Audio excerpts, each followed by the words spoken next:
जैसा कि आप जानते हैं कि जो भी RMG यानी रियल मनी वाले गेम्स हैं या जो भी ऑनलाइन गेम्स है, उनके लिए जो जीएसटी का जो ये ऑर्डर है वो आ चुका है, उन्हें जीएसटी पे करना है।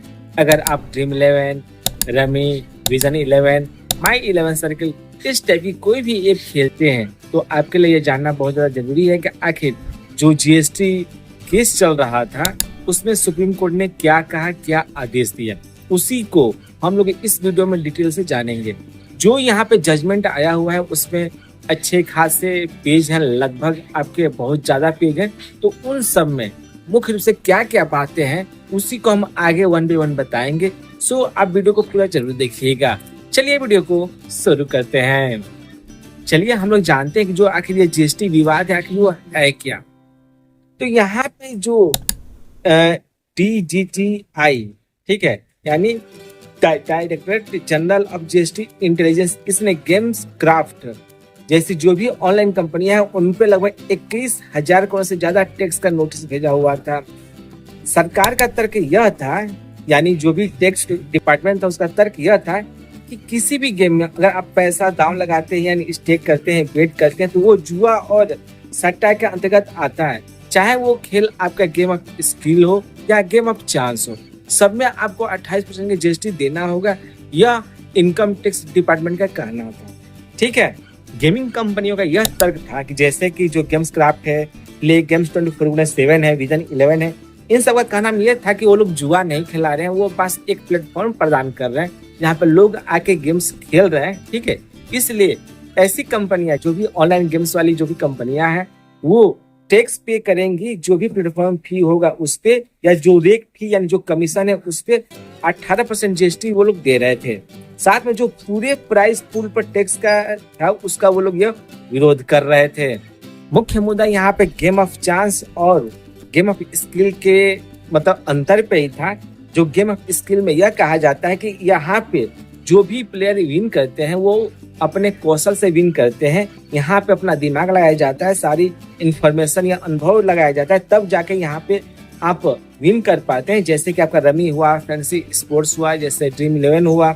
और जो गेम ऑफ चांस ऐसे होते हैं जो किस्मत का खेल होता है, जिसमें आपके कौशल, अनुभव, इंफॉर्मेशन इन सब का कोई लेना देना नहीं होता है। जैसे कि आपका कैसीनो हुआ, लॉटरी हुआ, इस टाइप के जो भी गेम्स है वो आपके गेम्स ऑफ चांस में आते हैं।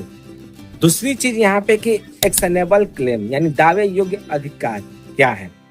तो जीएसटी कानून के तहत जो भी एक्शनेबल क्लेम होते हैं उन्हें गुड्स यानी माल माना जाता है।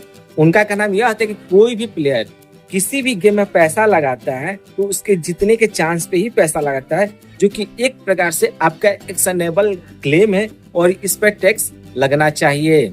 तीसरा यहाँ पे पॉइंट है कि ग्रॉस गेमिंग रेवेन्यू यानी GGR वर्सेज ग्रॉस पेट वैल्यू यानी GBV। इसमें जो कैसीनो का विवाद था वो जुड़ा हुआ है। जैसे कि जो भी कैसीनो के संचालक हैं, जैसे कि गोवा और सिक्किम में आपका कैसीनो वहाँ पे चलता है, तो वहाँ पे लोग चिप्स खरीदते हैं और कैसीनो में पार्टिसिपेट करते हैं, बार बार दांव लगाते हैं। तो इसलिए जो टैक्स है वो इनका का नाम था कि जो भी कुल शुद्ध कमाई होती है यानी GGR होता है उस पर लगना चाहिए, न कि कुल दाव पे लगे जो कि आपका GBV होता है। क्योंकि अगर पूरे दाव पे यहाँ पे टैक्स लगता है तो जो भी यहाँ पे ये टैक्स की रकम है वो कैसीनो की कुल कमाई से भी ज्यादा हो जाएगी, कई गुना ज्यादा यहाँ पे टैक्स हो जाएगा। जो भी इतने विवाद है उसमें सुप्रीम कोर्ट का क्या जजमेंट रहा है, तो इसको सुलझाने के लिए सुप्रीम कोर्ट ने जंगली गेम्स केस का हवाला दिया है, जहाँ पे दांव लगाने पर कोर्ट ने कड़ा रुख जाहिर किया है। कोर्ट का कहना यह है कि किसी भी खेल में अगर आप पैसा लगाते हैं या बेट लगाते हैं तो वो बेटिंग और गैम्बलिंग के दायरे में आ सकता है, चाहे वो आपका गेम ऑफ स्किल हो यानी उसमें आप अपना स्किल यूज करके गेम खेलते हो, या गेम ऑफ चांस हो यानी लक वाले पे हो। ठीक है, यह पहला उनका कहना है। टैक्स का आधार कोर्ट ने यह कहा है कि अगर कोई भी ऐसा गेम है जहाँ पे अगर आप पैसा इन्वेस्ट करते हैं वहां पे अगर वित्तीय जोखिम है, ठीक है, तो ऐसे किसी भी चीज को रेगुलेट करने के लिए, टैक्स लगाने के लिए जो सरकार है उसके पास पूर्ण रूप से अधिकार है। सुप्रीम कोर्ट में जो जजमेंट में आया है तो वहां पे यह कहा गया है कि जो यहाँ पे टैक्स पे करना है वो 2023 के पहले जो भी हुए हैं उन सबको पे करना है। जो जीएसटी रूल है वो आपका 2023 के बाद आया था, तो नियम के अनुसार 2023 के बाद से जो भी फैंसी ऐप हुए या जो भी ऑनलाइन गेमिंग ऐप हुए, वो लोग टैक्स 28% जीएसटी डिपॉजिट पे पे कर रहे थे। लेकिन अब न्यू जजमेंट के अनुसार ये कहा गया है कि जो भी यहाँ पे टैक्स है 2023 से पहले जो भी आपने गेम खेला होगा उन सब पे कंपनियों को टैक्स देना होगा। इससे जो भी कंपनियां हैं वो दिवालिया के कगार पे आ सकती हैं। ठीक है, रूल आया 2023 में और ये टैक्स ले रहे हैं 2023 के पहले। ठीक, यहाँ पे जो अभी तक कंपनियां थी वो अभी मान लीजिए कि एक आपका 1000 रुपये का जो कॉन्टेस्ट है उसमें जो भी कमीशन होता है या जो भी उसमें उनको कंपनी को प्रॉफिट होता है उस पे वो लोग टैक्स पे कर रहे थे। ठीक, 2023 से पहले। अब गवर्नमेंट का नाम ये है कि उस दौरान अगर किसी यूजर ने 100 रुपया डिपॉजिट किया तो उस पर 28% जीएसटी ये कंपनियों को पे करना है।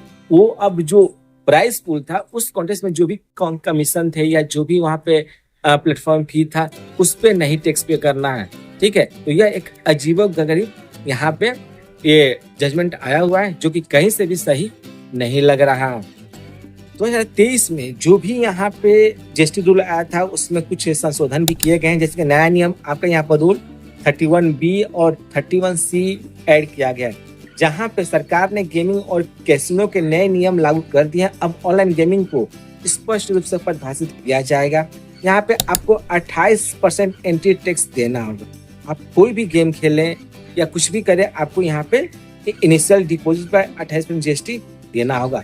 साथ में इसमें कोर्ट ने यह भी कहा है कि जो भी ऑनलाइन गेम है, ठीक है, जिसे आप खेलते हैं चाहे जो भी फैंसी ऐप है, उनको जो राज्य है वो उन्हें रेगुलेट कर सकता है, बैन कर सकता है या अपने हिसाब से चला सकता है। तो ये एक अच्छी पॉजिटिव न्यूज मान सकते हैं कि हो सकता है कि कुछ राज्य अगर वो चाहे तो ऐसे गेम को अपने राज्य में अलाउ कर सकते हैं जहाँ पे लोग फैंसी हो या जो भी ऑनलाइन गेमिंग ऐप है या जो भी स्किल बेस्ड गेम है वो उन्हें खेल सकते हैं। या एक अच्छी न्यूज हो सकती है, लेकिन ये कब तक होगा कोई नहीं जानता। बाकी जो भी यहाँ पे जो प्रोगा केस चल रहा है उसके भी निर्णय पे यानी उसमें जो भी नतीजा आता है उसको भी देखना होगा कि आखिर उसमें क्या डिसीजन आता है, क्या वहाँ पे अपडेट आते हैं। अभी तक जो भी ऑनलाइन गेमिंग एप्स हैं या जो भी ऐसी कंपनियां हैं वो इस जजमेंट को रिव्यू कर रही हैं, अपने वकीलों से बात कर रही हैं। अब देखना है कि उनका अगला स्टेप क्या होता है। उम्मीद है कि हो सकता है कि आगे जो भी इससे बड़े बेंच हो ये सुप्रीम कोर्ट में वहां पर सुनवाई के लिए रिव्यू के लिए जा सकता है। बाकी आने वाले टाइम ही पता लगेगा कि आखिर इसमें होता क्या है। तो उम्मीद है कि अब आप जान चुके हैं कि जो भी सुप्रीम कोर्ट ने फैसला दिया है उसमें मुख्य बातें क्या है। फिर भी कोई डाउट हो, कोई सजेशन हो या किसी अदर टॉपिक को आपको वीडियो चाहिए तो वीडियो का कमेंट में कमेंट कर सकते हैं। वीडियो जानकारी पसंद है तो वीडियो को लाइक कर दीजिएगा, वीडियो को शेयर और मेरे चैनल को सब्सक्राइब करेगा, नोटिफिकेशन जो प्रेस कर दीजिएगा। तब तक के लिए मिलते हैं हम लोग अगले वीडियो में। थैंक यू, जय हिंद, जय भारत।